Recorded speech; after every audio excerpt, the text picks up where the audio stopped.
भूमि रिसाव circuit breaker को और किस नाम से जाना जाता है? Option A oil circuit breaker, option B अवशेष current circuit breaker, option D राले गए सर्किट ब्रेकर, ऑप्शन डी लघु प्रकोष्ठ वाले सर्किट ब्रेकर। इस सवाल का सही उत्तर होगा ऑप्शन बी। भूमि रिसाव सर्किट ब्रेकर को अवशेष करंट सर्किट ब्रेकर के नाम से जाना जाता है। इसे शॉर्टकट में बोलते हैं आरसीसीबी। धात्विक खोल युक्त विद्युतीय उपकरणों, यंत्रों व मशीनों आदि में यदि सजीव चालक यानी लाइव कंडक्टर आंशिक रूप से धात्विक खोल को स्पर्श करने लगे तो लीकेज धारा के कारण ऑपरेटर को गंभीर विद्युत झटका लग सकता है। इस परिस्थिति में सुरक्षा प्रदान करने वाली युक्ति ईएलसीबी है, अर्थ लीकेज सर्किट ब्रेकर। यह ऊर्जा के मीटर के बाद भार की आपूर्ति के प्रवेश पर परिपथ में हमेशा जुड़ा रहना चाहिए। आरसीसीबी पुनः अर्थ फॉल्ट से सुरक्षा प्रदान करता है। अगला सवाल है कि फीडर में वोल्टेज ड्रॉप किससे मुक्त है? ऑप्शन ए प्रतिरोध से, ऑप्शन बी वायर की लंबाई, ऑप्शन सी ग्राउंडिंग का प्रकार, ऑप्शन डी क्रॉस सेक्शनल क्षेत्र। इस सवाल का सही उत्तर होगा ऑप्शन सी।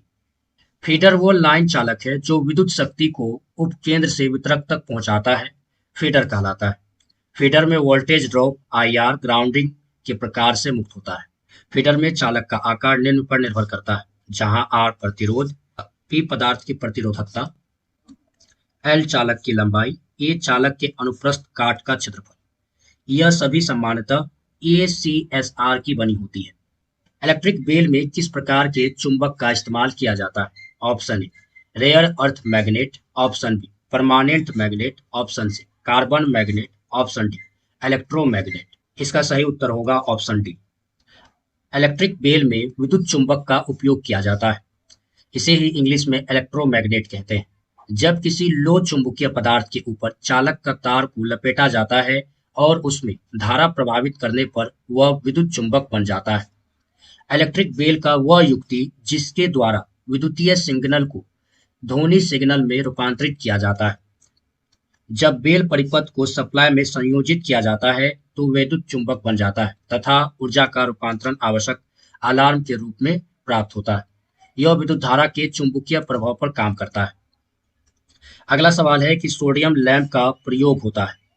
ऑप्शन ए अध्ययन कक्ष के लिए, ऑप्शन बी रास्तों के लिए, ऑप्शन सी ऑडिटोरियम के लिए, ऑप्शन डी पुस्तकालय के लिए।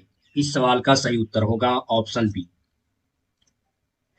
सोडियम लैंप या सोडियम वाष्प लैंप का प्रयोग स्ट्रीट लाइट के रूप में सड़कों पर प्रकाश हेतु किया जाता है, यानी सड़कों पर प्रकाश के लिए किया जाता है।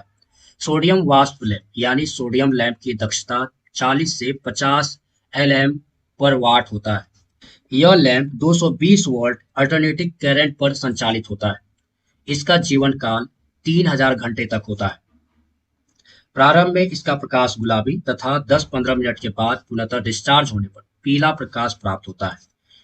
इसे मोनोक्रोमेटिक एक वर्णी लैंप भी कहते हैं। इसका CRI बहुत कम होता है। अगला सवाल है कि निम्नलिखित में से वो कौन सा डिवाइस स्विच है जो सुरक्षात्मक डिवाइस के रूप में प्रयोग किया जाता है? Option A fuse, option B miniature circuit breaker, option C triple pole iron clad switch, option D intermediate switch. इस सवाल का सही उत्तर होगा option B. Miniature circuit breaker line में स्विच की तरह ऑन ऑफ करने में तथा उपकरण को ओवरलोड से होने से बचाने के लिए स्विच के रूप में भी कार्य करता है। यह सुरक्षात्मक डिवाइस के रूप में भी काम करता है। एमसीबी की धारा रेटिंग 2 एम्पियर से 60 एम्पियर तक होती है। यह मरम्मत के योग नहीं होता। अगला सवाल है कि बिजली की खपत इनमें से किसमें सबसे अधिक होती है? Option A washing machine, option B iron, option C vacuum cleaner, option D heater. इस सवाल का सही उत्तर है ऑप्शन डी। बिजली की खपत इन सब में से सबसे ज्यादा वाटर हीटर में होती है। वैक्यूम क्लीनर, वॉशिंग मशीन व आयरन के विद्युत की खपत वाटर हीटर से कम होती है। सामान्यतः वाटर हीटर 1000 वॉट से अधिक शक्ति खपत करता है। वैक्यूम क्लीनर 400 से 600 वॉट बिजली खपत करती है। वॉशिंग मशीन 400 वॉट बिजली खपत करती है। विद्युत प्रेस यानी आयरन ये 750 वॉट बिजली खपत करती है। अंतर्राष्ट्रीय मापक IEC 60601-1 के अनुसार अर्थ लीकेज करंट का अधिकतम सीमा कितना होता है? Option A 0.2 milliampere, option B 1 milliampere, option C 0.4 milliampere, option D 0.1 milliampere. इसका सही उत्तर होगा ऑप्शन बी। आईईसी 60601 चिकित्सा विद्युत उपकरणों से सुरक्षा आवश्यक प्रदर्शन के लिए तकनीकी मानकों की एक श्रृंखला है। इसे अंतर्राष्ट्रीय इलेक्ट्रोटेक्निकल कमीशन द्वारा प्रकाशित किया गया।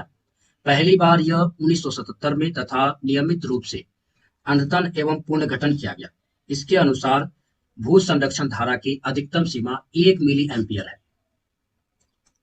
अगला सवाल है कि भारतीय बिजली निगम 1956 के अनुसार सभी मध्यम वोल्टेज उपकरणों को, ऑप्शन ए किसी अर्थिंग की जरूरत नहीं होती, ऑप्शन बी कम से कम एक कनेक्शन द्वारा अर्थ से जोड़ा जाना चाहिए, ऑप्शन सी कम से कम 4 अलग अलग विशिष्ट कनेक्शनों द्वारा अर्थ को जोड़ा जाना चाहिए, ऑप्शन डी कम से कम। अगला सवाल है कि निम्नलिखित कथनों को पढ़ें और 250 वोल्ट से अधिक के वोल्टेज इंस्टॉलेशन के लिए लागू होने वाले सामान्य सुरक्षा शर्तों के संदर्भ में विकल्प चुनें। दो विकल्प हमें दिया है। यदि स्विच बोर्ड के पीछे कोई अटैचमेंट है या असुरक्षित कनेक्शन है तो स्विच बोर्ड के पीछे यदि कोई स्थान है तो उसकी चौड़ाई 20 सीएम से अधिक या 75 सीएम से कम होगी।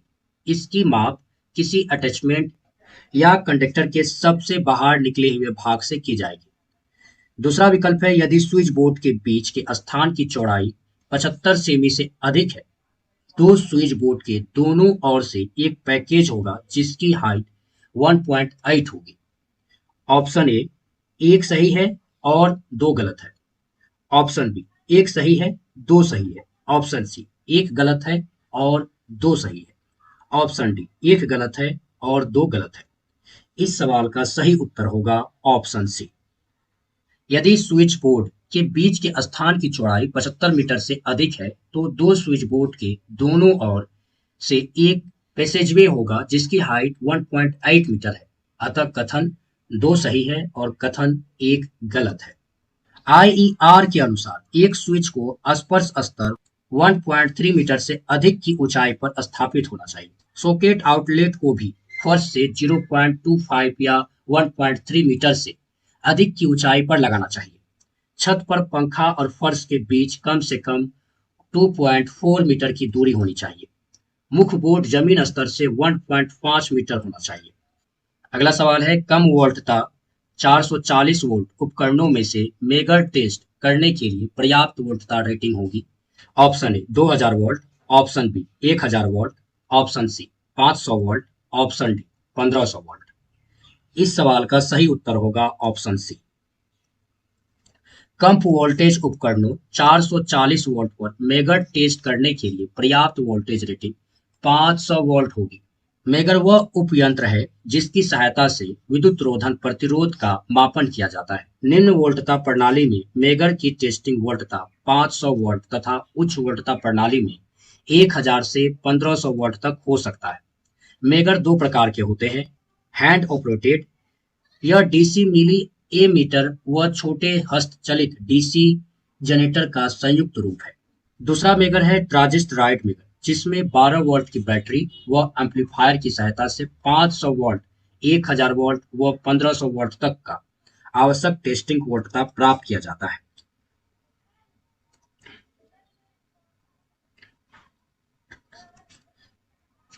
अगला सवाल है ट्रैक्शन प्रणाली में निम्नलिखित में से कौन सी स्टार्टिंग विधि को वरीयता दी गई है।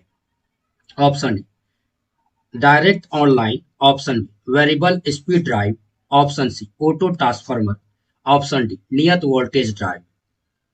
इस सवाल का सही उत्तर होगा ऑप्शन बी। ट्रैक्शन प्रणाली में वेरिएबल स्पीड ड्राइव थ्रॉटलिंग विधि को वरीयता दी गई है। ट्रैक्शन प्रणाली में भार सदैव परिवर्तनीय होता है, साथ ही अलग अलग प्रचालन अभिलक्षण भी भिन्न भिन्न होता है। अतः इसकी उपयोगिता के लिए परिवर्तनीय गति ड्राइव ही उपयुक्त होती है। वेरिएबल स्पीड ड्राइव के लिए डीसी मशीन अति उत्तम होता है। अगला सवाल है विद्युत कार्य के लिए सामान्यतः विनिर्देशों के अनुसार स्विच रूम के लिए पसंदीदा स्थान इनमें से कौन सा है। ऑप्शन ए ग्राउंड फ्लोर के बीच में, ऑप्शन बी प्रथम फ्लोर वह प्रवेश द्वार के बीच में। ऑप्शन सी, ग्राउंड फ्लोर का कोई भी कोना। ऑप्शन डी, ग्राउंड फ्लोर पर प्रवेश द्वार के पास। इस सवाल का सही उत्तर होगा ऑप्शन डी। विद्युत कार के लिए सामान्य विनिर्देशों के अनुसार स्विच रूप के लिए सबसे उपयुक्त स्थान ग्राउंड फ्लोर का प्रवेश द्वार के पास होता है। इससे हम घर से बाहर निकलते समय पूरा पावर ऑफ एवं अंदर आते समय ऑन कर सकते हैं। प्रायः दरवाजे के खुलने के दाईं ओर स्विच बोर्ड आदि को स्थापित करना चाहिए। प्रायः घरेलू उपयोग में 230 वोल्ट सिंगल फेज एसी विद्युत की आपूर्ति की जाती है।